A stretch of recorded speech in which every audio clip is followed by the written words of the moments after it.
Hello and welcome to this video. इस video में हम NIS क्लास 12th इकोनॉमिक्स का थर्ड चैप्टर पढ़ेंगे, आर्थिक समृद्धि और आर्थिक विकास। इंग्लिश में economic growth and economic development. अब हम लोग शुरू करते हैं। सबसे पहले हम इंट्रोडक्शन देख लेते हैं कि इस पहले पैराग्राफ में इसने बताया क्या है।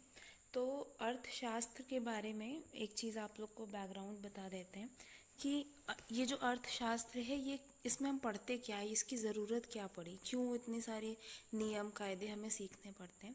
तो इसका जो सबसे मूलभूत आधार है इस सब्जेक्ट के स्टार्टिंग का वो ये है कि जो संसाधन है, जो चीज़ें हैं हमारे इस धरती पर, वो सीमित हैं। मतलब अथाह नहीं है कि आप एकदम खर्च करते जाओगे, वो कभी ख़त्म ही नहीं होंगे। वो सीमित है। लेकिन पर हमें क्या करना है कि हमें उन सीमित संसाधनों को इस तरीके से लोगों के बीच में बांटना है कि सबकी ज़रूरतें पूरी हो सकें। ठीक है, जो बेसिक ज़रूरत है खाना खाने की, पीने की, रहने की, वो पूरी हो सके और सबके बीच में बराबरी से ये संसाधन जो है वो बढ़ सके। इस चीज़ की कोशिश हम अर्थशास्त्र में करते हैं। अब यहाँ पर अगर कोई भी देश है, उसकी अर्थव्यवस्था मतलब वहाँ पर पैसे जो हैं वो सबके बीच में बराबरी से बट रहे हैं कि नहीं, सबकी ज़रूरतें पूरी हो रही हैं कि नहीं, ये सब चीज़ें चेक करने का जो एक सबसे अच्छा तरीका होता है वो होता है वहाँ पे जो आर्थिक समृद्धि है उसको चेक करिए। इकोनॉमिक ग्रोथ, आर्थिक समृद्धि। ठीक है, साथ में ही अब कुछ लोग कहते हैं कि सिर्फ आर्थिक समृद्धि से नहीं होगा, ग्रोथ मतलब खाली ग्रोथ से ही नहीं होगा, हमें ये भी देखना पड़ेगा कि जो वितरण का माप है, समता है, प्रति व्यक्ति आय है, ये सब चीज़ें भी सही से बढ़ रही हैं कि नहीं। अब इनका मतलब समझ लेते हैं। आर्थिक समृद्धि, हमारे देश की तरक्की हो रही है कि नहीं, पैसा बढ़ रहा है कि नहीं, वो हम कैसे चेक करेंगे। कोई भी कैसे मतलब एक इंसान की बात समझ लें कि एक इंसान नौकरी कर रहा है, उसकी तरक्की हुई है कि नहीं वो कैसे चेक करेंगे। उसकी जो आय है वो बढ़ी कि नहीं, वो नंबर देख सकते हैं कि आज अगर वो 20,000 कमा रहा है, एक साल बाद अगर वो 40 कमाने लगा तो बोलेंगे हाँ भाई ग्रोथ हो गई उसकी। ठीक है, आज अगर उसके पास ज़मीन है, मान लीजिए कि आज उसके पास कहीं पर उसने एक घर खरीदा, कुछ ज़मीन खरीद ली, 2-3 साल बाद अगर ये जो घर की और ज़मीन की संख्या है ये बढ़ जा रही है, या ज़्यादा एरिया में उसने ज़मीन खरीद के घर बनवा लिया, कोई दुकान खरीद ली या दुकान बनवा ली, तो बोलेंगे कि हाँ उसकी ग्रोथ हुई है, उसकी तरक्की हुई है। यही काम हम अपने देश के साथ भी करते हैं कि हमारे देश में जब राष्ट्रीय आय, नेशनल इनकम, जो पिछली बार पढ़ा था, उत्पादकता मतलब प्रोडक्शन कितना हो रहा है, देश में जो भी सेवाएं और वस्तुएं हम पैदा कर रहे हैं उनकी संख्या में बढ़ोतरी हुई है कि नहीं, वो सब चीज़ें जब हम चेक करते हैं और दिखता है कि वो नंबर बढ़ गया है, तो हम कहते हैं कि हाँ भाई आर्थिक समृद्धि तो आ गई है, हमारे देश ने तरक्की की है। जैसे कि एक घर है, घर में अगर 4 लोग हैं, अगर टोटल इनकम जो चारों लोग पैसे कमा रहे हैं वो बढ़ गई तो बोल देंगे कि हाँ भाई तरक्की तो हो गई है। अब कुछ अर्थशास्त्री हैं, अर्थशास्त्री मतलब जो इस सब्जेक्ट के एक्सपर्ट हैं, ठीक है, जो इकोनॉमिक्स के, अर्थशास्त्र के एक्सपर्ट हैं, जो उस फील्ड में पढ़ाई करते हैं, वो अर्थशास्त्री कुछ ऐसा भी कहते हैं कि सिर्फ आर्थिक समृद्धि देखने से काम नहीं चलेगा, सिर्फ आप देश की राष्ट्रीय आय बढ़ गई है इससे आप ये मत मतलब समझ जाइए कि देश ने तरक्की कर ली है। और भी कुछ चीज़ें हमें चेक करनी चाहिए, जैसे कि वितरण का माप। वितरण का माप मतलब कि जो भी तरक्की हुई है, जो राष्ट्रीय आय बढ़ी है, या हम जो भी सेवाएं या वस्तुएं पैदा कर रहे हैं, क्या वो लोगों में बराबरी से बट रही हैं कि नहीं बट रही हैं।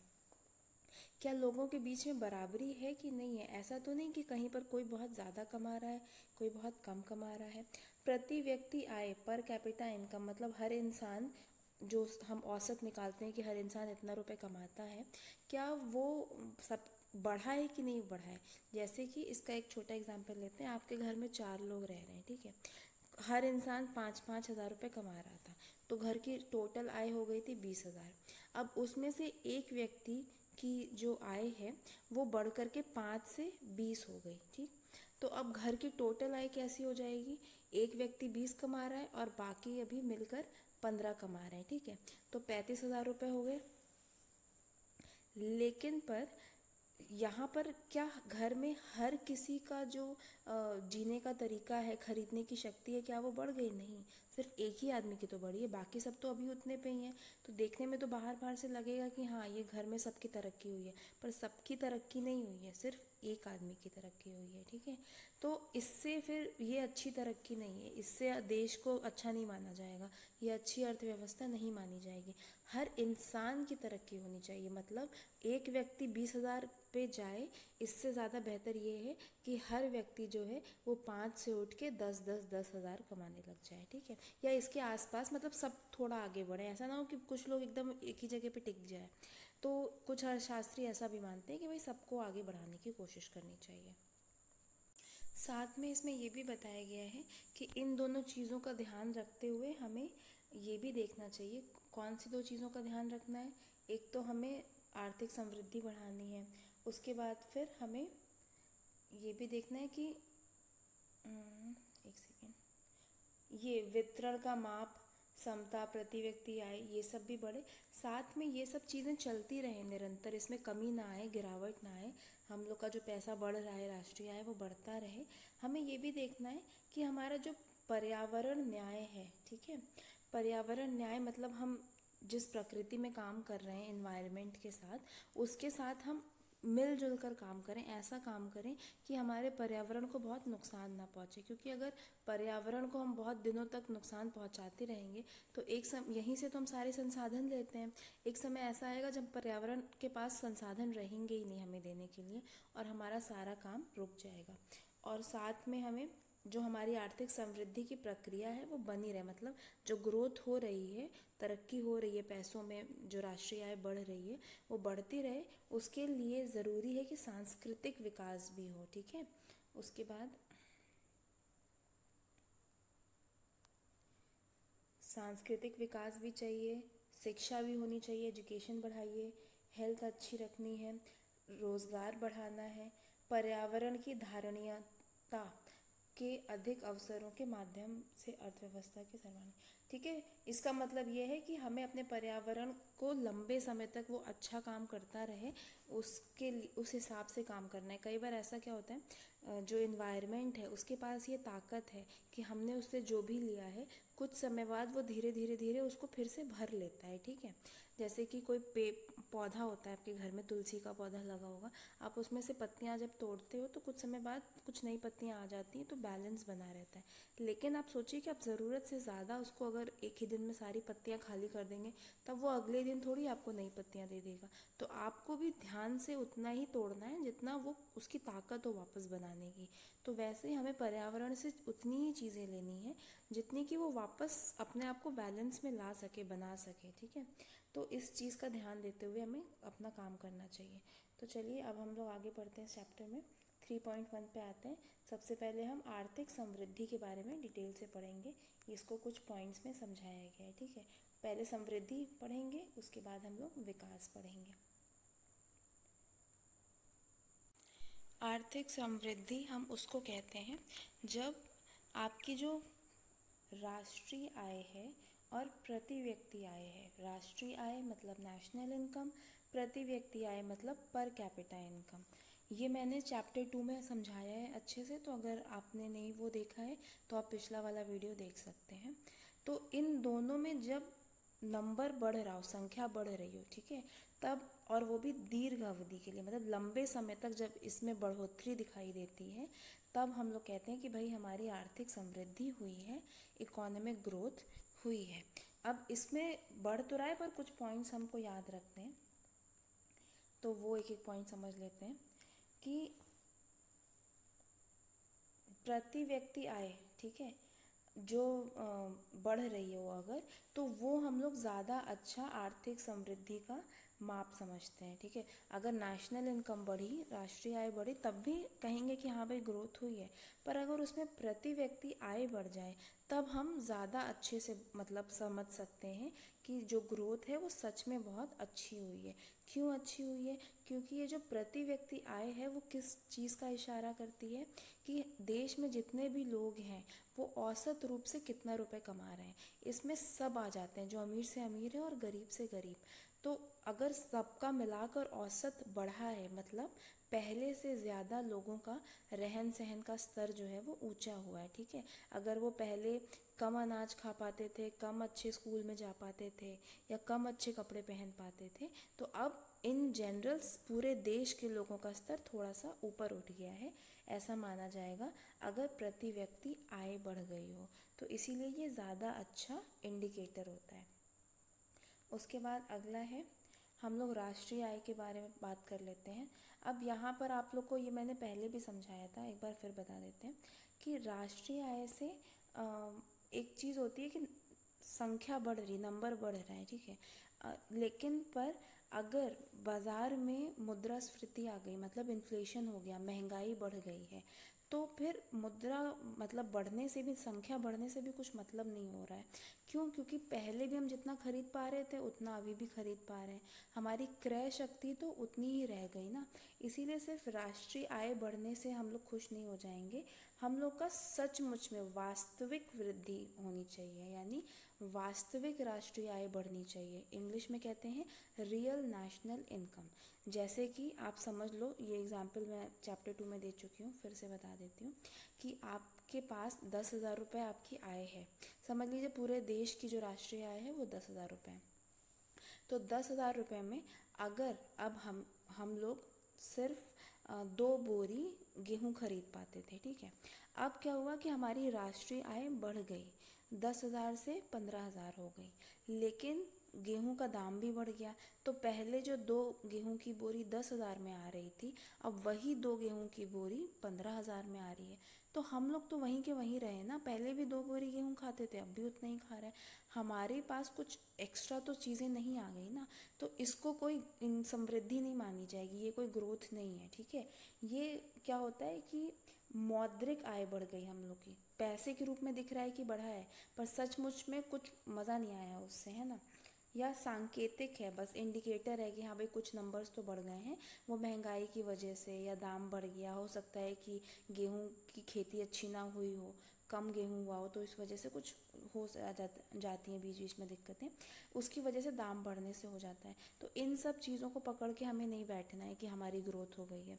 हम तभी मानेंगे जब हम लोग की वास्तविक राष्ट्रीय आय बढ़ेगी, ठीक है। अब अगला आते हैं थर्ड पॉइंट पे। ये जो वृद्धि हो रही है ये दीर्घ काल के लिए होनी चाहिए। दीर्घ काल मतलब थोड़ा लंबा समय तक आपको देखना पड़ेगा, इसीलिए 1 साल तक बोलते हैं, ठीक है।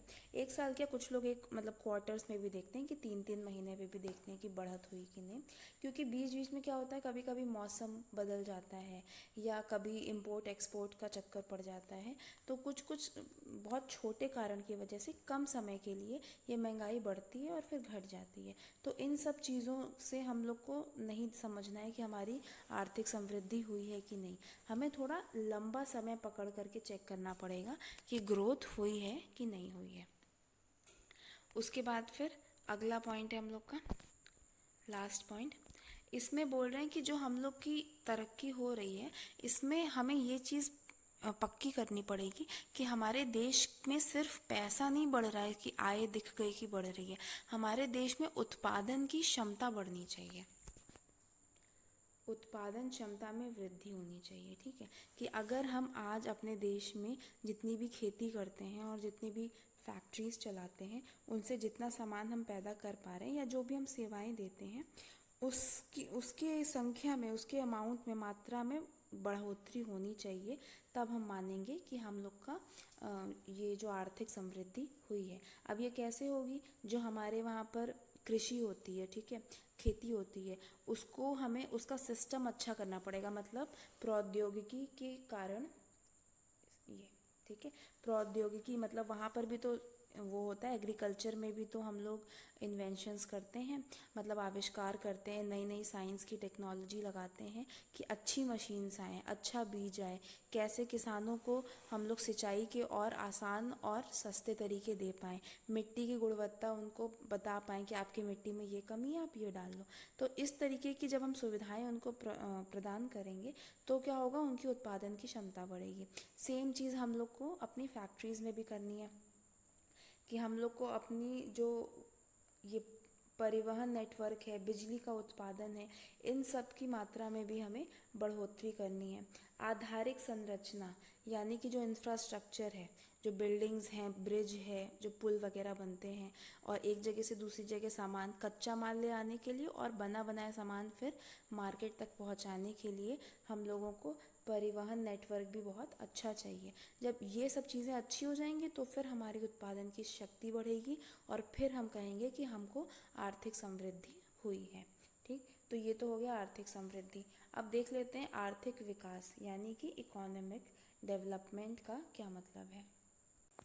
ये जो आर्थिक विकास है, ये आर्थिक समृद्धि से थोड़ा ज़्यादा बड़ा टर्म है। ठीक है, ये ज़्यादा अच्छा मानक माना जाता है कि अगर किसी देश में आर्थिक विकास हो रहा है तो मतलब वो आर्थिक समृद्धि से ज़्यादा अच्छी बात मानी जाती है। क्योंकि आर्थिक विकास मतलब अगर विकास हो रहा है तो जाहिर सी बात है कि आपकी राष्ट्रीय आय तो बढ़ी ही होगी और आपकी जो प्रति व्यक्ति आय है वो भी बढ़ी होगी। ये ज़्यादा फोकस इस चीज़ पे रखता है कि लोगों के पास मतलब हर एक जो पूरा समाज है, उस समाज में लोगों का रहन सहन अच्छा हुआ है कि नहीं, लोग पढ़े लिखे हो रहे हैं कि नहीं, हर कोई अपना जीवन पहले से बेहतर तरीके से बिता पा रहा है कि नहीं, ये इस चीज़ को भी ध्यान में रखता है। सिर्फ पैसा गिनने पे नहीं ध्यान देता है। ठीक है, ये भी देखेगा कि जनसंख्या में ऐसा तो नहीं है कि सिर्फ लड़के लड़के ज़्यादा हो गए लड़कियां कम है। ये भी एक समस्या है कि जनसंख्या में लड़कियों की संख्या कम और लड़कों की ज़्यादा, क्योंकि लोग भ्रूण हत्या और ये सब करवा देते थे। तो इन सब चीज़ों पे भी इसका ध्यान रहता है। ठीक है, पर्यावरण कैसा है ये भी देखेगा, आपका जो कल्चर है, संस्कृति कैसी है, वो संस्कृति में मतलब लोग पहले से आगे बढ़ रहे हैं कि नहीं बढ़ रहे हैं, कि पुरानी बातों को लेकर ही बैठे हुए हैं, वो सब चीज़ों को ये देखता है। और अगर उन सब चीज़ों पे देश के लोगों ने अपनी सोच को आगे रखा है और तरक्की की है, तब हम मानते हैं कि आर्थिक विकास हुआ है। ठीक है, अब इसमें क्या क्या टर्म्स हैं, कुछ टर्म्स हैं और बहुत सारा है पर कुछ बेसिक टर्म्स हैं, वो जब आए परिभाषा लिखने को तो उसको अंडरलाइन करके लिखेंगे तो अच्छा रहेगा। सामाजिक, सांस्कृतिक, राजनीतिक, आर्थिक। ठीक है, सामाजिक मतलब समाज से जुड़ा हुआ है, सांस्कृतिक संस्कृति से, कल्चर, लोगों का रहन सहन कैसा है, राजनीतिक भी समझ में आ रहा है, पॉलिटिक्स से जुड़ा हुआ है, आर्थिक मतलब पैसों के मामलों में भी उनका विकास होना चाहिए। ठीक है, लोग खुश हैं कि नहीं, कोई ऐसा तो नहीं है कि जो नेता है वो अपनी जिम्मेदारियां पूरी नहीं कर रहा है, लोगों को एक्सप्लॉइट कर रहा है, तो ये सब चीज़ें हम इसमें देखते हैं। उसके साथ हम ये भी देखते हैं कि संसाधनों की आपूर्ति, लोगों को जो चीज़ें चाहिए, जो संसाधन चाहिए, रिसोर्सेज काम करने के लिए, वो हैं कि नहीं, पूंजी निर्माण की दर क्या है। ठीक है, जो कैपिटल है, जो पैसा हम लोग कमा रहे हैं, ठीक है, वो कितने रेट से बढ़ रहा है। उसके बाद फिर जनसंख्या का आकार, जनसंख्या कैसी है, कितनी बढ़ रही है, उसमें बूढ़े लोग कितने हैं, जवान लोग कितने हैं। ठीक है, मतलब वही लेबर फोर्स में कितने लोग काम करके पैसा कमा सकते हैं, और आश्रित कितने, जो छोटे बच्चे और बूढ़े हैं वो तो आश्रित होते हैं, तो आश्रित लोग कितने हैं, लड़कियां कितनी हैं, लड़के कितने हैं, ये सब इसमें देखते हैं। उसके बाद प्रौद्योगिकी मतलब टेक्नोलॉजी कैसी, मतलब मशीन्स वगैरह पे साइंस में तरक्की हुई है कि नहीं, लोग साइंस को अपने जीवन में उतार रहे हैं कि नहीं, वो सब। कौशल और कार्य कुशलता, लोगों के काम करने का जो तरीका है वो पहले से अच्छा हुआ है कि नहीं। संस्थागत तथा प्रबंधन व्यवसाय, ठीक है, तो जो संस्थाएं हैं, जो ऑर्गेनाइजेशन है, उनका मैनेजमेंट कैसा है, पहले से अच्छा है कि नहीं। जिस संस्था का जो प्रबंधन है, मैनेजमेंट है, अगर वो अच्छा है तो वहाँ पे लोग अच्छे से काम करते हैं और उसको ज़्यादा मुनाफा होता है, और अगर संस्था को मुनाफा है तो देश को मुनाफा है। जहाँ का काम करने का जो एनवायरनमेंट है, जो वर्क कल्चर है, वो अगर गड़बड़ है, लोग परेशान हैं, उन पे बहुत ज़्यादा प्रेशर है, काम ज़्यादा मिल रहा है, पैसे टाइम पे नहीं मिल रहे, या और भी किसी तरीके का दबाव अगर है कार्य क्षेत्र में, तो उसकी वजह से लोगों का जो प्रोडक्टिविटी है वो कम हो जाता है, काम अच्छा नहीं हो पाता है, और फिर उनके पूरी संस्था को उसका खामियाजा भुगतना पड़ता है। तो इसके बाद जो आर्थिक विकास है वो ये सब भी चीज़ें देखता है कि रोज़गार बढ़े, ठीक है, गरीबी दूर हो, निर्धनता जो है वो चली जाए, उन्मूलन हो जाए। उसके बाद ये जो है ये इन सभी चीज़ों को ध्यान में रखता है, जिससे कि जो एक देश है वो अपने आप में बहुत ज़्यादा मजबूत रहे और बहुत लंबे समय तक उसको आर्थिक विकास और आर्थिक समृद्धि मिलती जाए। ऐसा ना हो कि बस छोटा सा कभी तो बहुत बूम करके आपकी राष्ट्रीय आय ऊपर गई और बाद में धीरे धीरे वो नीचे आ गई। ये इन सारी चीज़ों पे जिस पे आपकी जो अर्थव्यवस्था है वो टिकी हुई है कि देश में आधारिक संरचना है कि नहीं, बहुत ज़्यादा गरीबी तो नहीं है, राजनीतिक रूप से बहुत प्रताड़ित तो नहीं है लोग, इन सब चीज़ों को ये पक्का मजबूत करता है, जिससे देश बिल्कुल तैयार रहे और फिर वहाँ पर जब कोई भी आर्थिक गतिविधि हो तो उसका प्रॉपर पूरा बेनिफिट मिले हम लोगों को। तो ये सब चीज़ें हम आर्थिक विकास में देखते हैं। अब यहाँ पे एक और अच्छी बात बताई गई है कि जो समृद्धि होती है, ठीक है, वो एक संकुचित पद है, मतलब एक छोटा वो है, मतलब पद है। क्यों छोटा पद है? क्योंकि वो सिर्फ मात्रात्मक वृद्धि देखता है। मात्रात्मक मतलब सिर्फ क्वांटिटी को नापता है, मात्रा नापता है कि भाई राष्ट्रीय आय बढ़ी कि नहीं हुई, प्रति व्यक्ति आय बढ़ी कि नहीं, सिर्फ नंबर्स पे फोकस है। लेकिन पर जो आर्थिक विकास है वो नंबर्स पे फोकस नहीं करता है, वो मात्रा के साथ, मतलब सॉरी, नंबर पे फोकस तो करता ही है पर मात्रा के साथ गुणात्मक परिवर्तन पे भी फोकस करता है। गुणात्मक मतलब क्वालिटी पे भी फोकस करता है कि सिर्फ नंबर ही नहीं बढ़ाने हैं, देश में सब लोगों की क्वालिटी, काम की क्वालिटी और देश में जो भी सिस्टम चल रहा है आर्थिक जो संरचनाएं हैं, जो आधारिक संरचनाएं हैं और भी जिस तरीके से लोग पैसा कमाते हैं, उन सब संस्थाओं का जो सिस्टम है वो भी मजबूत होना चाहिए। इन सब चीज़ों पे भी, क्वालिटी पे भी हमारा विकास जो है वो फोकस करता है, इसलिए ये ज़्यादा अच्छा है। अब यहाँ पर कुछ मेजर डिफरेंसेस आपको बताए गए हैं, अगर कन्फ्यूजन अभी भी हो रहा है तो ये बहुत अच्छा चार्ट है, तो इसको अभी हम लोग एक बार देख लेते हैं कि आर्थिक समृद्धि और आर्थिक विकास में क्या क्या डिफरेंस है, इनकी तुलना करके बताई गई है। ये बहुत इंपॉर्टेंट क्वेश्चन है, बहुत लोग पर इसमें कंफ्यूज होते हैं कि बड़े क्लासेस में भी कि मतलब ग्रोथ और डेवलपमेंट उनको लगता है एक ही बात है, पर एक बात नहीं है, समृद्धि और विकास दोनों अलग अलग बात है। तो पहले पॉइंट में तो इनका अर्थ बता दिया गया है।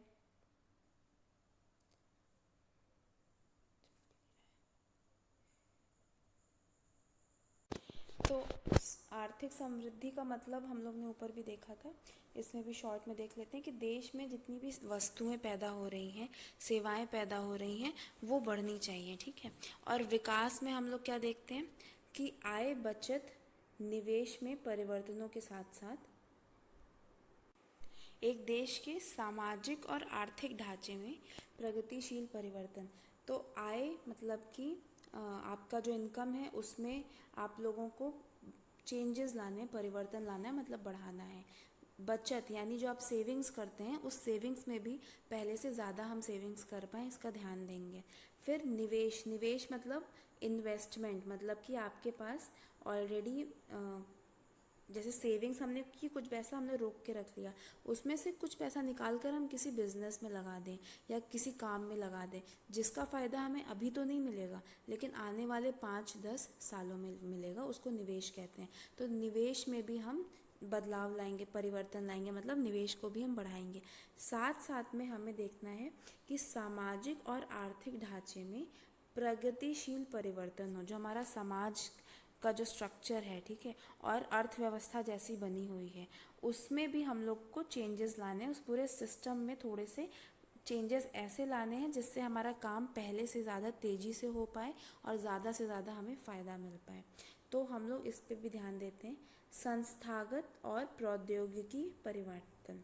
संस्थागत मतलब जिस तरीके से संस्थाएं पहले काम करती थी उससे और भी ज़्यादा अच्छे से काम कर सकें और हम उनमें टेक्नोलॉजी भी यूज़ कर सकें, ठीक है।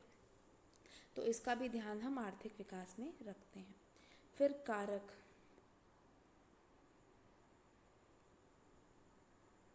क्या क्या चीज़ें ऐसी हैं जो बदलेंगी तो हम समझेंगे कि आर्थिक समृद्धि हुई है, ठीक है। तो सकल घरेलू उत्पाद, ठीक है। फिर सकल घरेलू उत्पाद हम लोगों ने पहले भी देखा था कि ग्रॉस डोमेस्टिक प्रोडक्ट, मतलब देश में कितना उत्पादन बढ़ा है, उससे हमें पता चल जाएगा कि समृद्धि कैसी है, ठीक है। इसके साथ ही हम लोग को सकल घरेलू उत्पाद में क्या क्या चीज़ें आ जाएंगी, हम लोग का कंजम्पशन मतलब कितना हम लोग उपभोग कर रहे हैं। सरकारी व्यय यानी गवर्नमेंट जो है वो कितना खर्चा करती है। इन्वेस्टमेंट हम कितना निवेश करते हैं दूसरी जगहों पर। शुद्ध निर्यात में उत्तरोत्तर वृद्धि से है, ठीक है। शुद्ध निर्यात मतलब नेट एक्सपोर्ट। अब शुद्ध निर्यात मतलब होता है एक्सपोर्ट हम लोगों ने पढ़ा था पिछली बार। जब भी किसी देश में कुछ सामान ऐसा चाहिए जो हमारे देश में के लोग नहीं पैदा करते हैं, ठीक है। हमारे देश में ना वो पैदा होता है, ना वो सेवाएं हमारे देश में पैदा हो सकती है, ना वो वस्तुएं, तो हम बाहर से मंगा लेते हैं, बदले में पैसा दे देते हैं। इसको हम कहते हैं इम्पोर्ट या फिर आयात। ऐसे ही कुछ चीज़ें बाहर वालों को भी तो हमसे चाहिए होंगी जो हमारे देश में ज़्यादा होती हैं और उनके वहाँ बिल्कुल नहीं होती, तो हम उन्हें दे सकते हैं उस चीज़ को। उसे हम कहते हैं निर्यात यानी कि एक्सपोर्ट। अब शुद्ध निर्यात होता है कि जितना भी आपने बाहर वालों को दिया है, ठीक है, उसमें से आपने जितना आयात किया था उसको माइनस कर दो, तो जो वैल्यू आएगी उसको हम कहते हैं शुद्ध निर्यात। जैसे कि एग्जाम्पल है छोटा कि आपने किसी देश के बाहर 100 रुपए की चीज़ बेची, ठीक है। आपने समझ लो इंडिया से दूसरे देश में 100 रुपए की चीज़ एक्सपोर्ट कर दी, लेकिन बीच में हमने 20 रुपए की चीज़ उनसे ली भी थी क्योंकि हमारे वहाँ पर नहीं था। तो अब यहाँ पर वैसे तो देखा जाए तो निर्यात 100 का हुआ है, पर उसमें से 20 का हमने भी तो लिया उनसे, तो उस 20 को जब माइनस कर देंगे तो शुद्ध निर्यात हुआ 80 रुपए का, ठीक है। तो ये सारी चीज़ों से हमें जो हमारा आर्थिक समृद्धि है वो पता चलता है। ऐसे ही अगर हम इसमें देखें कि हमें अपना जो आर्थिक विकास है वो किन कारकों की वजह से पता चलता है, किन किन फैक्टर्स की वजह से पता चलता है, तो हमें कैसे समझ में आएगा। मानव पूंजी में वृद्धि हुई है कि नहीं ये देखते हैं हम लोग। मानव पूंजी में वृद्धि, मानव पूंजी यानी ह्यूमन कैपिटल, मतलब कि जो लोग हैं उनकी स्किल्स बढ़ी हैं कि नहीं, वो कितने पढ़े लिखे हैं, वो कितना और अच्छा काम कर सकते हैं, इसको ह्यूमन कैपिटल कहते हैं, ठीक है। तो उसमें बढ़त होनी चाहिए, ज़्यादा से ज़्यादा लोग पहले से इनकी शिक्षा ज़्यादा अच्छी होनी चाहिए, ट्रेनिंग ज़्यादा अच्छी होनी चाहिए। जो असमानता के अंक हैं उनमें कमी आनी चाहिए। संरचनात्मक परिवर्तन, ठीक है, स्ट्रक्चरल चेंज होना चाहिए। जिस तरीके से काम हो रहा है वहाँ पर अगर कहीं पर जो ढांचा बनाया गया वही गलत है अर्थव्यवस्था का, तो उसमें बदलाव करना चाहिए। और इन सब बदलावों की वजह से क्या होगा कि जो जनसंख्या है, जो लोग हैं, उनके जीवन में सुधार आएगा, ठीक है। और इस सुधार को हम लोग मानेंगे कि हाँ भाई ह्यूमन डेवलपमेंट हुआ है, सॉरी इकोनॉमिक डेवलपमेंट हुआ है, आर्थिक विकास हुआ है। आप लोगों ने देखा होगा एक छोटा सा चेंज है कि अभी भी कहीं कहीं पर ऐसे रिक्शे चलते हैं जो लोग पैर से पैडल मार करके चलाते हैं, या कहीं कहीं पे तो वो लोग पैर से पैदल खींचते थे उन रिक्शों को। लेकिन अब बहुत बड़ा बदलाव आया है और वो रिक्शे बड़े कम दिखते हैं, अब हमें उसकी जगह पर बैटरी वाले रिक्शे दिखते हैं ना। तो क्या हुआ कि इसकी वजह से जो इंसान रिक्शा चला रहा था उसकी कम ताकत में वो ज़्यादा चक्कर लगा सकता है, ज़्यादा पैसे कमा सकता है। तो हमने एक छोटा सा बदलाव किया, ठीक है। यहाँ पे थोड़ा टेक्नोलॉजी का भी यूज़ हुआ, सरकार ने भी इसमें पैसा लगाया होगा कि जो देश में जो लोग पैसा कमाने की कोशिश कर रहे हैं रिक्शा चला करके, उनको हम उनकी जीवन में थोड़ा सा गुणवत्ता लेकर आए, उनकी क्वालिटी थोड़ी सुधारें कि दिन भर धूप में पैदल खींचने से अच्छा या ताकत लगा के पैडल मारने से अच्छा तुम ई रिक्शा चलाओ, जिसपे सर पे एक तुम्हारे रूफ भी रहेगी, धूप भी नहीं लगेगी और ताकत भी कम लगेगी और पैसा हम ज़्यादा कमा पाएंगे। तो ये सब चीज़ें जो हैं वो आर्थिक विकास में आ जाती हैं, जिसकी वजह से फिर जो हम लोग की आर्थिक समृद्धि है यानी राष्ट्रीय आय है वो भी बढ़ेगी ही बढ़ेगी। अगला देख लेते हैं माप।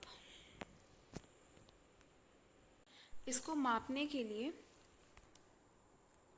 अगर ग्रोथ मापनी है हमें तो हम क्या नापते हैं, वास्तविक सकल घरेलू उत्पाद को यानी रियल ग्रॉस डोमेस्टिक प्रोडक्ट को, रियल जीडीपी को नाप लेते हैं, या फिर प्रति व्यक्ति आय पर कैपिटा इनकम में कितनी बढ़ोतरी हुई है उसको नाप लेते हैं और उसी के नंबर्स को दिखाकर बोल देते हैं कि देखिए हमारी ग्रोथ हुई है।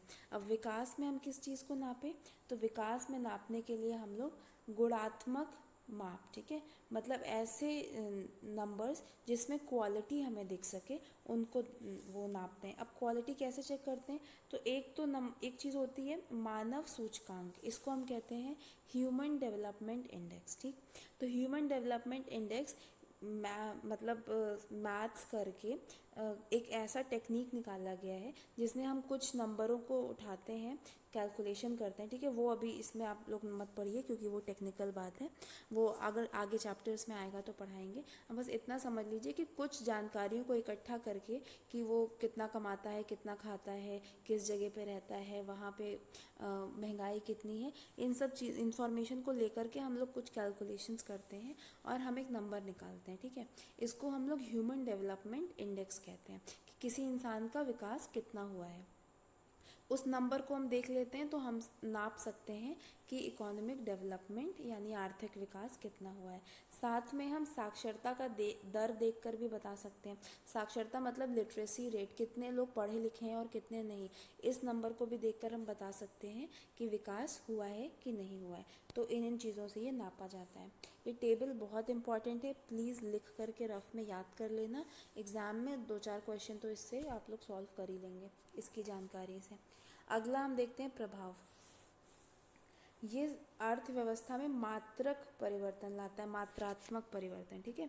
मात्रात्मक परिवर्तन लाता है मतलब जैसे कि आपका घर है, ठीक है, तो घर में एक तरीके से खाना आ गया है बहुत सारा, जैसे, और पैसा आ गया है, तो ये बदलाव ये लाता है हम लोग का आर्थिक समृद्धि। देश में अगर राष्ट्रीय आय बढ़ गई है, मतलब समझ लीजिए देश में इतना पैसा तो आ गया है, इतनी मात्रा में ये हम उगा तो लेते हैं, ये प्रोडक्शन मतलब ये वस्तुएं, ये सेवाएं, या इतना पैसा तो हमारे देश में आ गया, ये तो पक्की बात है। अब ये बाकियों में बटेगा कैसे, वो उसके बारे में हम कुछ नहीं कह सकते। तो इसीलिए ये मात्रात्मक परिवर्तन आया है।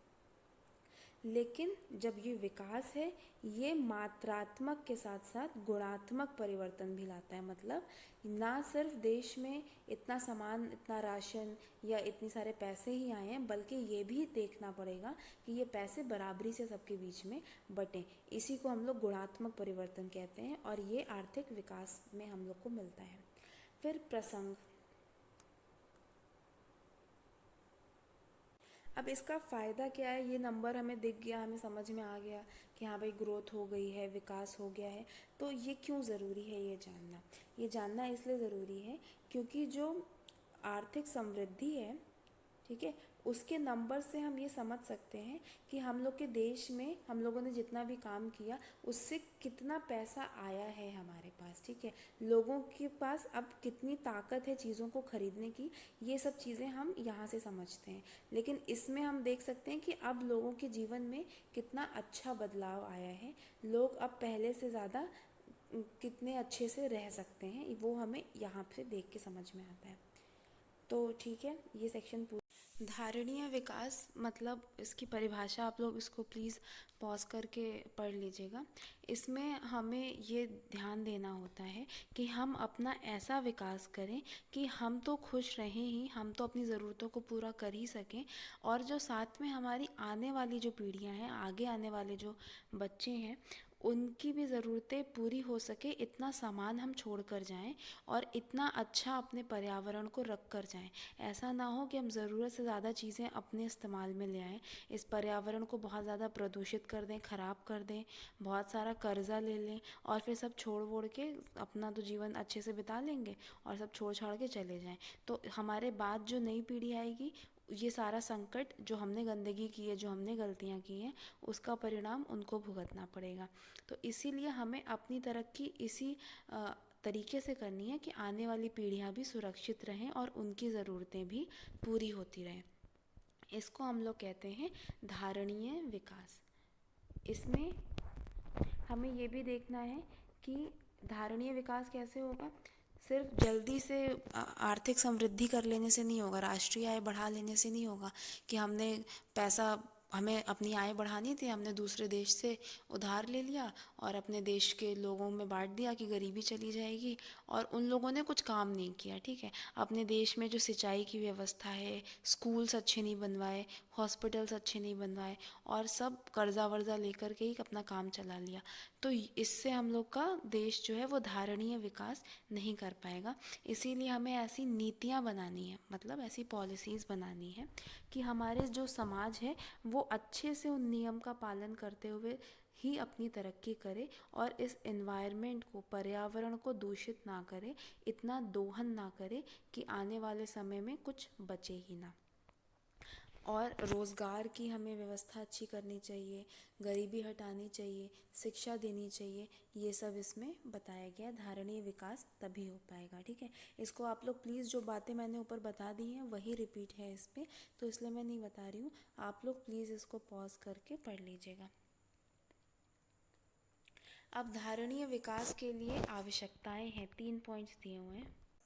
सबसे पहले पारिस्थितिकीय संसाधनों को सुरक्षित रखना, मतलब कि जो इकोलॉजिकल रिसोर्सेज हैं, जो पर्यावरण से हमें संसाधन मिलते हैं, उनको हमें सुरक्षित रखना है, ठीक है। ज़रूरत से ज़्यादा नहीं खर्च कर देना है, आराम आराम से करना है। साथ में ही हमें, इसके साथ ही हमें नवीकरणीय संसाधनों का ज़्यादा प्रयोग करना है। नवीकरणीय संसाधन मतलब ऐसे संसाधन होते हैं, ऐसे रिसोर्सेज जो हम लोग दोबारा दोबारा से यूज़ कर सकते हैं।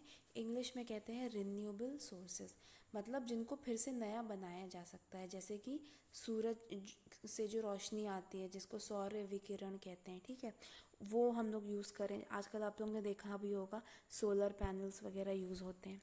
उसके बाद फिर जो वायु से जो एनर्जी आती है, विंड एनर्जी होती है, तो इन सब एनर्जीज़ का हम लोग यूज़ करें, जिसकी वजह से ये नवीकरणीय एनर्जीज़ हैं। ऐसा नहीं है कि एक बार आपने सूरज की रोशनी यूज़ कर ली तो अभी वो बेकार हो गई, यूज़ नहीं हो सकती है, क्योंकि वो तो अथाह है ना, वो तो बहुत ज़्यादा है, अनंत है, और यूज़ करने से हमारे बेकार भी नहीं हो रही है।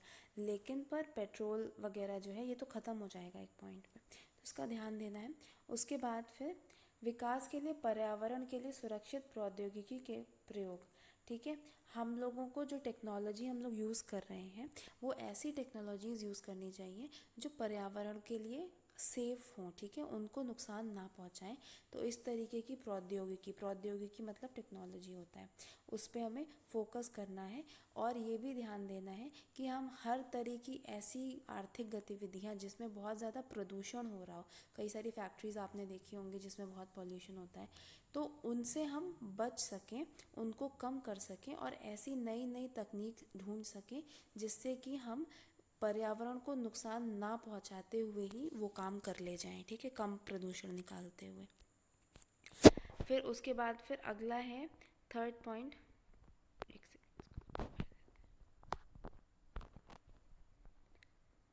पारिस्थितिकी और आर्थिक सुरक्षा को सम्मिलित करके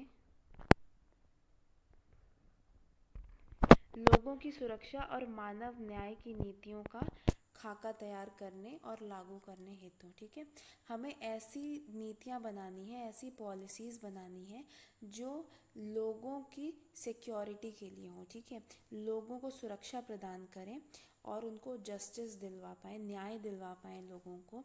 साथ में पर्यावरण का भी ध्यान रखें और आर्थिक व्यवस्था जो है, हमारी अर्थशास्त्र है, उसको भी सुरक्षा मिले, ठीक है। सॉरी, अर्थशास्त्र नहीं, अर्थव्यवस्था को सुरक्षा मिले हमारे देश की। तो हमें इस 3 चीज़ों का ध्यान रखना है। मानव को भी न्याय मिलना चाहिए, हमारे पर्यावरण को भी न्याय मिलना चाहिए, उसका ज़रूरत से ज़्यादा इस्तेमाल नहीं होना चाहिए, और जो हमारी आर्थिक सुरक्षा है वो भी हमें बनाकर रखनी है, अगर हम चाहते हैं कि हम सस्टेनेबल डेवलपमेंट करें, यानी धारणीय विकास करें। अब धारणीय विकास तो हो गया, अब आगे बढ़ते हैं, मानव विकास पे आते हैं। अगर हम इसकी परिभाषा देखें तो संयुक्त राष्ट्र की विकास योजना, यानी united nations development plan, sorry, united nations development programme के अंतर्गत इसकी परिभाषा ऐसी है कि जो मानव विकास है उसका कैसे पता चलेगा कि किसी इंसान का विकास हुआ है कि नहीं हुआ है।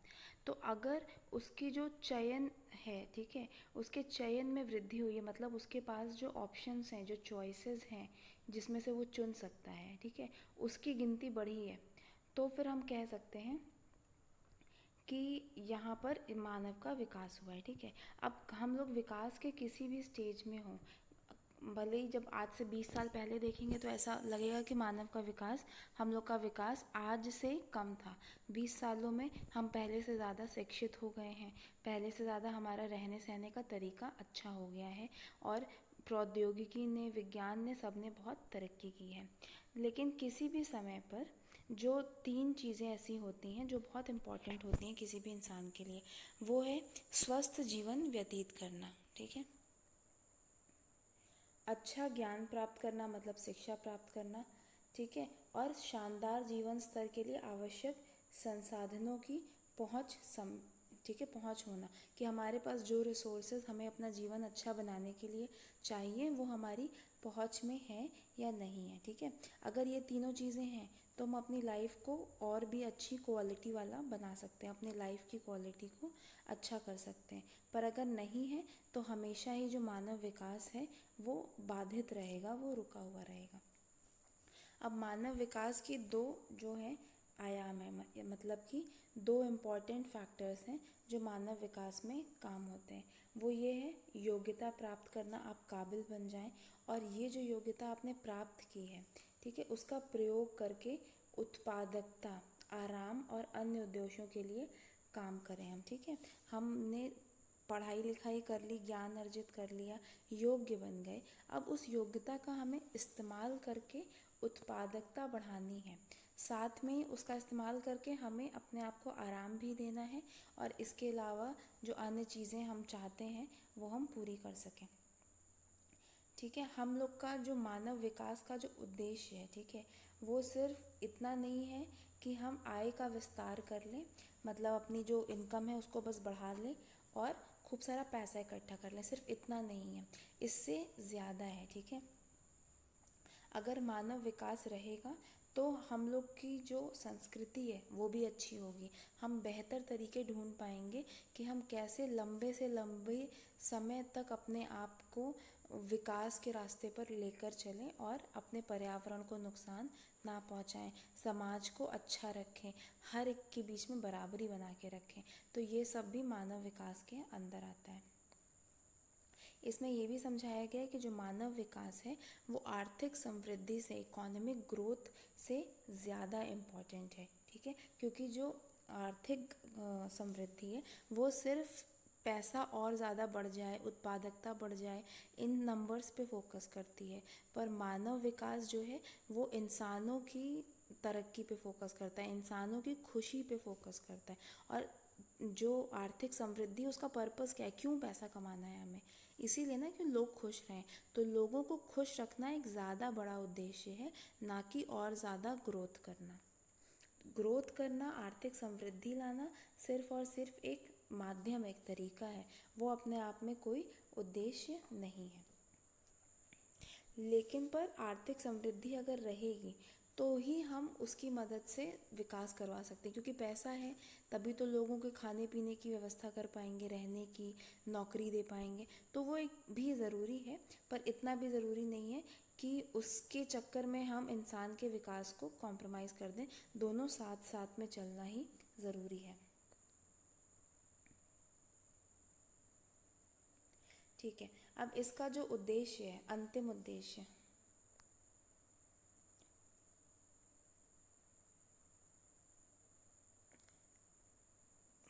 वो है कि लोग जो हैं वो अपना जीवन अच्छा बिताएं, ठीक है, और उनको जो भी चीज़ें चाहिए अपनी ज़रूरत की वो सारी चीज़ें वो इकट्ठा कर पाएँ, उनका उपभोग कर पाएँ।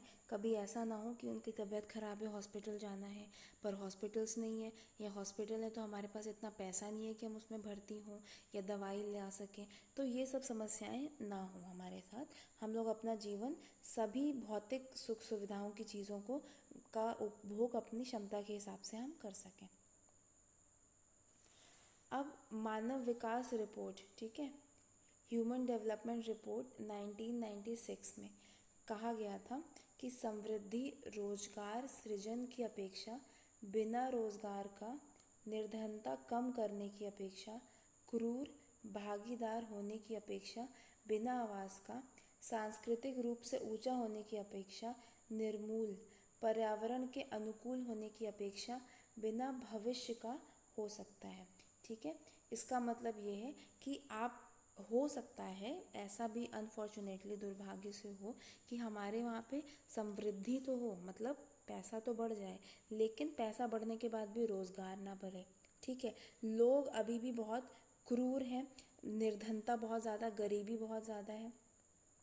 ठीक है, लोगों की आवाज़ दबाई जा रही है, उनको न्याय नहीं मिलता है, सांस्कृतिक रूप से ऊंचे ना हो पाए हम लोग। ठीक है, और पर्यावरण हमारा और भी खराब हो जाए, भविष्य में हमें दिखाई दे रहा हो कि हम लोग का भविष्य बहुत ही खराब और अंधकार में है, तो पैसा आने के बावजूद भी ये सब समस्याएं आ सकती हैं। इसीलिए हमें ध्यान देना है कि ये सब समस्याएं ना आए और मानव का विकास होता रहे।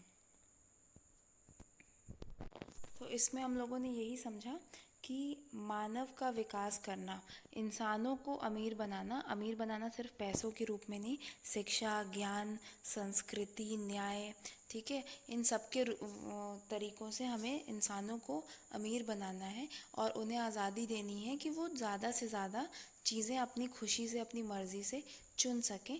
तो इसे हम मानव विकास कहते हैं, और मानव विकास आर्थिक विकास से ज़्यादा ज़रूरी है, या उसके आर्थिक विकास अगर हम लोग का हो रहा है, आर्थिक समृद्धि अगर हो रही है, तो वो मानव विकास हो सके इसीलिए हो रही है। ठीक है, अगर मानव विकास का पर्पस हमारे पास नहीं होता तो हमें आर्थिक समृद्धि की भी कोई ज़रूरत नहीं थी। हमें पैसे चाहिए क्योंकि हमें इंसानों को अच्छा बनाना है।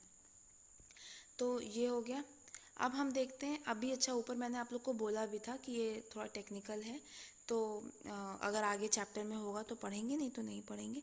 तो ये आ भी गया कि मानव विकास को नापे कैसे, अगर इसको कुछ नंबर देना हो तो किसी की लाइफ अच्छी हुई है कि नहीं, इस पे नंबर कैसे दिए जाएंगे। तो इसको हम कहते हैं मानव विकास सूचकांक, ह्यूमन डेवलपमेंट इंडेक्स, इंग्लिश में HDI भी बोलते हैं। और यहाँ पर हमको सिखाया गया है कि कैसे हम इसे नाप सकते हैं। ह्यूमन डेवलपमेंट इंडेक्स नापने के लिए हमें 3 चीज़ों को देखना पड़ता है। ठीक है, वो 3 चीज़ें क्या क्या हैं वो देख लेते हैं, वो याद रखिएगा आप लोग। उसमें हमें देखना होता है कि लोगों को दीर्घ तथा स्वस्थ जीवन यापन करने की क्षमता है कि नहीं, मतलब उनकी हेल्थ इस लायक है कि नहीं कि वो एक लंबा और स्वस्थ जीवन जी सकें। दूसरी चीज़ जो हम देखते हैं वो ज्ञान प्राप्त करना, मतलब एजुकेशन, उनको ये सुविधा है कि नहीं कि वो कॉलेज और यूनिवर्सिटी में जाके ज्ञान प्राप्त कर सकें। और तीसरा हम देखते हैं कि जीवन स्तर के लिए अनिवार्य संसाधन, जो चीज़ें एक अच्छे जीवन जीने के लिए ज़रूरी होती हैं, वो सारी चीज़ें उस इंसान को मिल पा रही हैं कि नहीं। तो ये 3 चीज़ें जब हम नाप लेते हैं, इनको मिलाते हैं, तब हम HDI निकाल पाते हैं, मानव विकास सूचकांक निकाल पाते हैं। ठीक है, अब इसको कैसे नापेंगे, ये कैसे पता करेंगे कि कोई इंसान लंबा और स्वस्थ जीवन जी सकता है कि नहीं। तो उसके लिए हम लोग क्या करते हैं कि हम लोग जन्म के समय जीवन की प्रत्याशा, मतलब जब बच्चा पैदा हो रहा है उस वक्त ये कैलकुलेट करते हैं कि इसकी लाइफ एक्सपेक्टेंसी क्या है, मतलब कि ये कितना लंबा जीवन जी सकता है। तो उस नंबर को हम कैलकुलेट करके ईयर्स के रूप में, वर्षों के रूप में लिख लेते हैं, और इससे हमें पता चलता है कि दीर्घ स्वस्थ जीवन की दिशा को, मतलब ये बताता है कि ये जी कितना लंबा जी पाएगा या नहीं जी पाएगा। फिर जब हमें शिक्षा देखनी पड़ती है तो हम देखते हैं कि जो वयस्क लोग हैं, वयस्क मतलब कि जो बड़े हो गए हैं, जिनको हम लोग अडल्ट बोलते हैं, तो वो जो वयस्क हैं वो कितना पढ़े लिखे हैं, या क्या उनकी एजुकेशन का स्तर है, शिक्षा का क्या स्तर है, उसको पता करने के लिए हम लोग ये मिला करके, जो छोटे लेवल पे, प्राइमरी लेवल पे जो शिक्षा मिलती है, फिर प्राइमरी से ऊपर द्वितीय लेवल पे, द्वितीयक लेवल पे, और उसके ऊपर कॉलेज और यूनिवर्सिटी में, विश्वविद्यालयों में जाके जो बच्चे पढ़ते हैं, उन सब का हम एनरोलमेंट देख लेते हैं, एनरोलमेंट रेट देख लेते हैं, जिसको आप कहते हो नामांकन। जब स्कूल में जाते हैं तो हमारा नामांकन होता है, रजिस्टर में नाम लिखा जाता है, तो कितने लोगों का नाम लिखा गया है, उसमें से कितनी एज क्या है और कितनी लड़कियां हैं, कितने लड़के हैं, इन सब नंबर्स को हम पकड़ते हैं, और इससे हमें शिक्षा का स्तर समझ में आ जाता है। उसके बाद फिर तीसरी चीज़ कि हर इंसान को जो उसे चाहिए एक अच्छा जीवन जीने के लिए वो उपलब्ध है, वो संसाधन की नहीं। उसके लिए हम क्या पता करते हैं, हम वास्तविक सकल घरेलू उत्पाद को पता करते हैं। प्रति व्यक्ति वास्तविक सकल घरेलू उत्पाद, ये क्या होता है ये मैंने कई बार बताया है, फिर बता देती हूँ। सकल घरेलू उत्पाद मतलब एक देश में एक साल के अंदर कितनी चीज़ें पैदा हो रही हैं, इसमें वस्तुएं भी आती हैं और सेवाएं भी आती हैं। वास्तविक मतलब कि सचमुच में कितना प्रोडक्शन बढ़ा है, सिर्फ मूल्य बढ़ जाने से कि जो पहले पैदा होता था पैदा उतना ही हुआ, बस उसका दाम बढ़ गया तो कैलकुलेशन में वो नंबर ज़्यादा दिख रहा है, पर असल में सामान अभी भी उतना ही है, तो इसको हम वास्तविक नहीं मानेंगे। जब सचमुच में सामान बढ़ जाएगा या जो सेवाएं हम दे रहे हैं उन सेवाओं में बढ़ोतरी हो जाएगी, तब हम उसको मानेंगे वास्तविक सकल घरेलू उत्पाद। अब आगे प्रति व्यक्ति भी लगा हुआ है, इसका मतलब इस देश में टोटल जितना वास्तविक सकल घरेलू उत्पाद यानी रियल जीडीपी बना है, वो अगर बांटा जाए तो हर इंसान के हिस्से में कितना आएगा। अगर हर इंसान के हिस्से में वो अमाउंट ठीक ठाक है, औसत जो है वो इतना है कि वो खाना पीना खा सके, स्कूल में एडमिशन ले सके, हॉस्पिटल जा सके अगर बीमारी हो, और अच्छे से अपने घर में रह सके, तब तो ठीक है। लेकिन अगर वो बहुत कम है कि वो खाने को ही नहीं उसको ठीक से मिल रहा है, तो फिर ये दिक्कत वाली बात है। तो इन तीन चीज़ों को हम लोग पकड़ कर कैलकुलेट करते हैं और इसके आधार पे हम मानव विकास सूचकांक को कैलकुलेट करते हैं। इससे समझ में आता है कि देश में स्वास्थ्य, शिक्षा और जो संसाधन है वो लोगों में कैसे बटे हुए हैं, समानता कितनी है देश में, ये हम लोग को इससे समझ में आता है।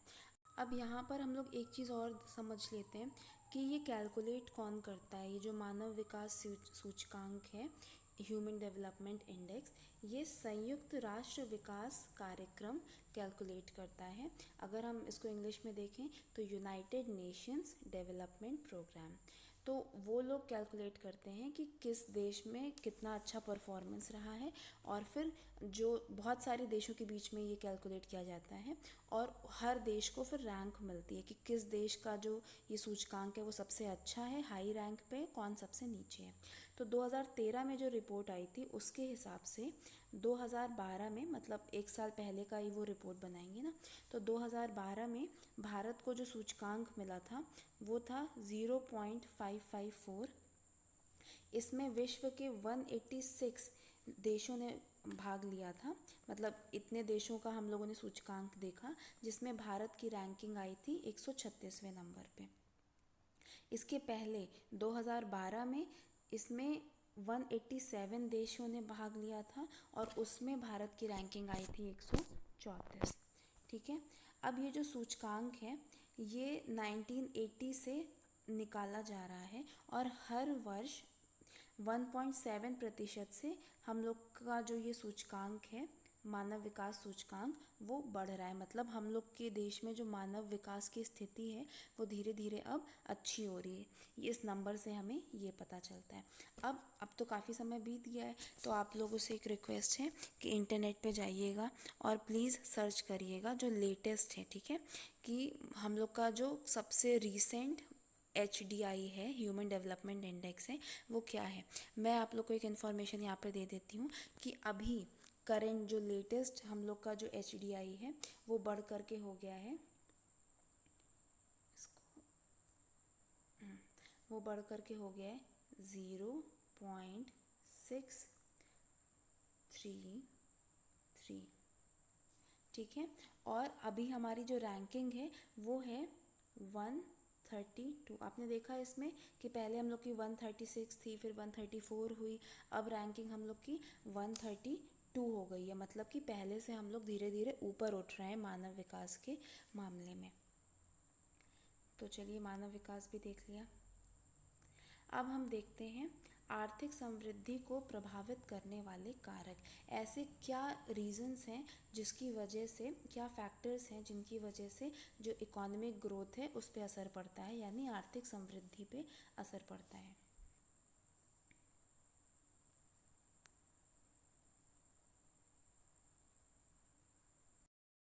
सबसे पहले हम आर्थिक कारक देखेंगे कि क्या ऐसे आर्थिक रीजंस हैं, मतलब पैसों से रिलेटेड ऐसा क्या रीज़न है जिसकी वजह से हम लोग का जो आर्थिक समृद्धि है उस पे असर पड़ेगा।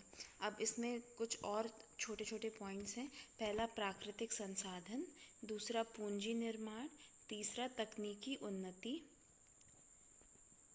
चौथा उद्यमशीलता, पांचवा मानव संसाधन विकास, छठा जनसंख्या वृद्धि, सातवां सामाजिक लागतें।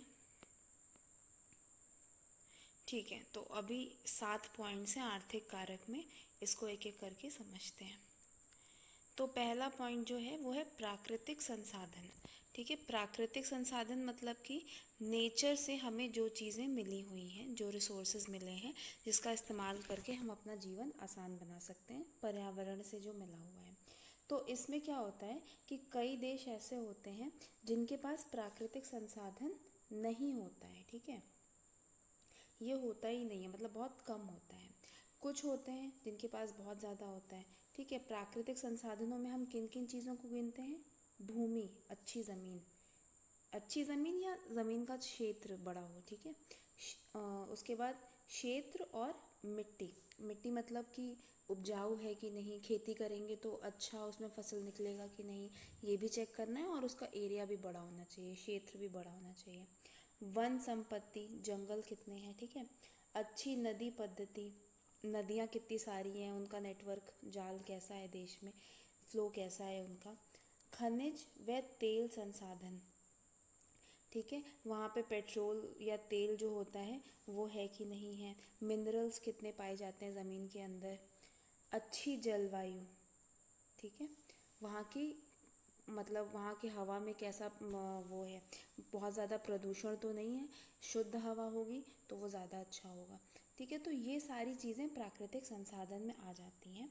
अब अगर ये तो मानी हुई बात है कि जिसके पास ज़्यादा अच्छे संसाधन होते हैं वो ज़्यादा अच्छा, उसके पास चांस है कि वो आर्थिक समृद्धि पा सके। पर अभी भी सिर्फ चांस ही है, वो सचमुच में पाएगा कि नहीं पाएगा ये किसी और चीज़ पे भी निर्भर करता है। किस पे निर्भर करता है आगे देख लेते हैं। इसमें दिया हुआ है कि हम लोग अपने जो प्राकृतिक संसाधन हैं उसका समझदारी से उपयोग कर रहे हैं कि नहीं। कई सारे देश ऐसे हैं जिनके पास संसाधन कम है लेकिन फिर भी वो अच्छे से आगे बढ़ रहे हैं, जैसे कि सिंगापुर हो गया, जापान हो गया। ये यहाँ पर लिखा हुआ है जापान, सिंगापुर। ठीक है, पर्याप्त संसाधन नहीं है, कम है। हम लोग के देश में ज़्यादा है लेकिन कुछ देश ऐसे हैं जिनमें है कम पर वो तरक्की ज़्यादा कर रहे हैं। कारण क्या है कि वो अपने संसाधनों का बहुत समझदारी से इस्तेमाल करते हैं, वो बर्बादी को कम से कम करते हैं और सोचते हैं कि कितना मैक्सिमम हम इसका अच्छे से अच्छा इस्तेमाल कर लें। तो इस वजह से इनकी आर्थिक समृद्धि अच्छी है। कुछ देश ऐसे होते हैं जिनके पास प्राकृतिक जो संसाधन है वो तो बहुत ज़्यादा है लेकिन वहाँ पर क्या हो रहा है, वो अप्रयुक्त है, मतलब पड़ा हुआ है, कोई अच्छे से यूज़ ही नहीं कर रहा है। या फिर अल्प प्रयुक्त है। अल्प प्रयुक्त मतलब बहुत कम कम उसका यूज़ कर रहे हैं। या फिर गलत प्रयुक्त कर रहे हैं, मतलब गलत तरीके से उसका यूज़ कर रहे हैं। तो होने के बाद भी अगर आप अच्छे से यूज़ नहीं करोगे तो रिज़ल्ट नहीं मिलेगा। ठीक है, जैसे आपके पास पैसे बहुत ज़्यादा हैं लेकिन पर अगर उन पैसों से आप गलत चीज़ें खरीद कर खाने लग जाएंगे तो आपकी हेल्थ नहीं बनेगी। पैसे कम हो लेकिन पर अगर हेल्दी डाइट लेंगे, फल खाएंगे, ठीक है, जो बेसिक दाल चावल है वो सब खाएंगे तो हेल्दी रहेंगे।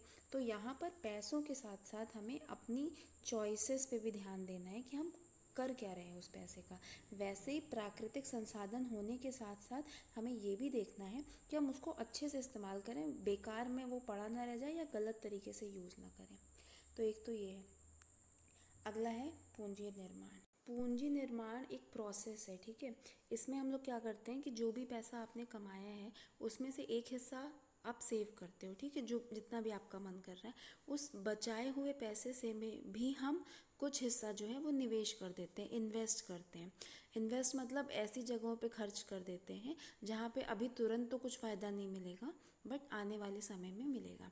तो हम कहाँ पर कर सकते हैं, हम प्लॉट खरीद सकते हैं, हम मशीन्स खरीद सकते हैं। ठीक है, तो ये जो मशीन्स और प्लॉट्स और उपकरण हम खरीद रहे हैं इनका होगा क्या, जब किसी अर्थव्यवस्था में, किसी देश में इस तरीके की मशीन्स रहती हैं, प्लॉट्स रहते हैं एक्स्ट्रा, तो क्या होगा वहाँ पर, आप जो देश की ताकत है उत्पादन करने की वो बढ़ जाती है, देश की क्षमता बढ़ जाती है, लोगों का कौशल बढ़ जाता है, ठीक है। और वो लोग अब ज़्यादा उत्पादन कर सकते हैं, जिसकी वजह से हम लोग का जो सकल घरेलू उत्पाद है वो बढ़ेगा, हमारी राष्ट्रीय आय बढ़ेगी और ज़्यादा से ज़्यादा चीज़ें हम दूसरे देशों में भेज करके उसे निर्यात भी कर सकते हैं। तो इसकी वजह से क्या हो रहा है कि हम लोगों को फ़ायदा हो रहा है, हमने अपना जो पैसा कमाया वो तो कमा ही लिया, साथ में ये भी इंतज़ाम किया कि अब आने वाले समय में हम और भी ज़्यादा उत्पादन और भी ज़्यादा पैसा कमा सकें। इसीलिए बोला जाता है कि हमें जितना भी हम पैसा कमा रहे हैं उसमें से हमें निवेश ज़रूर करना है, निवेश करेंगे तभी हम पूंजी निर्माण कर सकते हैं।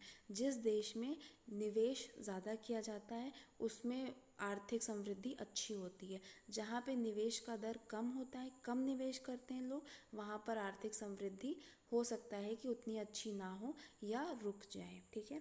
तो आप चाहते हैं कि राष्ट्रीय आय बढ़े तो निवेश करना ज़रूरी है। फिर तकनीकी उन्नति से भी असर पड़ता है हमारी आर्थिक समृद्धि पे। इसमें जो हमारी तकनीकें हैं उनमें हम सुधार करने की कोशिश करते हैं। जो पुराना स्टाइल था जैसे हम काम करते थे, अब हम उसमें कुछ और सुधार करेंगे और भी अच्छे तरीके से काम करेंगे। इससे होता क्या है कि हमारा समय बचता है। अगर आपकी जो तकनीक है वो अच्छी है तो समय बचता है, उतने ही संसाधन में मतलब उतना ही कच्चा माल इस्तेमाल करके हम ज़्यादा चीज़ें बना सकते हैं, ठीक है, क्योंकि वेस्टेज कम होगा और समय भी कम लगेगा। तो समय भी बचेगा, पैसे भी बचेंगे, माल भी बचेगा अगर तकनीक अच्छी रहेगी तो। इसीलिए समय के साथ हमें तकनीक पे भी वो करना चाहिए, मेहनत करनी चाहिए और अच्छी से अच्छी तकनीक को हमें इस्तेमाल करके अपनी जो आर्थिक समृद्धि है उसको बढ़ाना चाहिए। जो बड़े बड़े देश होते हैं, यहाँ पर लिखा भी हुआ है, जैसे अमेरिका, इंग्लैंड, फ्रांस, जापान, ठीक है, और भी जो उन्नतिशील औद्योगिक राष्ट्र हैं, ठीक है, जहाँ पर इंडस्ट्रीज़ होती हैं, वहाँ पर अच्छी तकनीक की वजह से ही उन लोगों ने जल्दी तरक्की की है और सब लोग, कोई भी हिचकिचाता नहीं है, जो अच्छी और नई तकनीक आती है उसको अपनाते हैं। एक उदाहरण से समझते हैं, जैसे खेती है। पहले खेती होती थी तो सारा काम हाथों से ही होता था और मशीन्स का, क्योंकि हमारे पास उतनी अच्छी तकनीक थी नहीं, तो हम लोग उतना मशीन का इस्तेमाल नहीं करते थे। अब क्या हुआ है कि मशीन्स का इस्तेमाल होता है, ऐसी तकनीक आ गई है कि आप मिट्टी की भी जांच कर सकते हैं कि मिट्टी की गुणवत्ता कैसी है। तो उस हिसाब से हम जो फसल उस मिट्टी के लायक है वही फसल उसमें बोते हैं। अच्छी क्वालिटी के सीड्स मतलब बीज का हम लोग इस्तेमाल करते हैं और अगर मिट्टी में कोई कमी है तो हम पहले ही समझ जाते हैं, ठीक है। सिंचाई के लिए भी मशीन्स का इस्तेमाल होता है। उसके बाद फिर कटाई के लिए, जोतने के लिए अब हम लोगों ने जो नई तकनीक है उसको अपनाया तो उतने ही ज़मीन से पहले से ज़्यादा उत्पादन हम करने लग गए, ठीक है। सेम यही काम हम लोग का फैक्ट्रीज़ में, इंडस्ट्रीज़ में भी हुआ। पहले ज़माने में सिर्फ़ और सिर्फ हाथ से ही हम लोग कपड़े बनाते थे, पहले हैंडलूम होता था, हथकरघा बोलते थे। अब पावर लूम होता है, पावर लूम मतलब बिजली से वो मशीन चलती है तो वो बहुत फटाफट फटाफट कपड़े बना देती है। तो ऐसे ही जो तकनीक है वो इस्तेमाल जब हम करते हैं तो हमारा काम कम समय में जल्दी हो जाता है और अच्छा हो जाता है और जो मात्रा है वो भी बढ़ जाती है और गुणवत्ता भी बढ़ जाती है। तो इसीलिए अगर हम तकनीक का इस्तेमाल करेंगे तो हमारे देश में आर्थिक समृद्धि अच्छी होगी। और इन तकनीक पर भी कई लोग सोचते हैं कि अभी तो इतना रिसर्च करने की क्या ज़रूरत है, जैसे चल रहा है चलने दो, तो ये गलत तरीका है। ऐसे हम लोग जो है वो सस्टेनेबल ग्रोथ नहीं कर पाएंगे, जो धारणीय विकास है वो नहीं कर पाएंगे। अगर लंबे समय तक ग्रोथ बनाकर रखनी है तो नई नई तकनीक हमें ढूंढनी पड़ेगी और उसको इस्तेमाल भी करना पड़ेगा। तो ठीक है, तकनीक देख ली, अब उद्यमशीलता देख लेते हैं।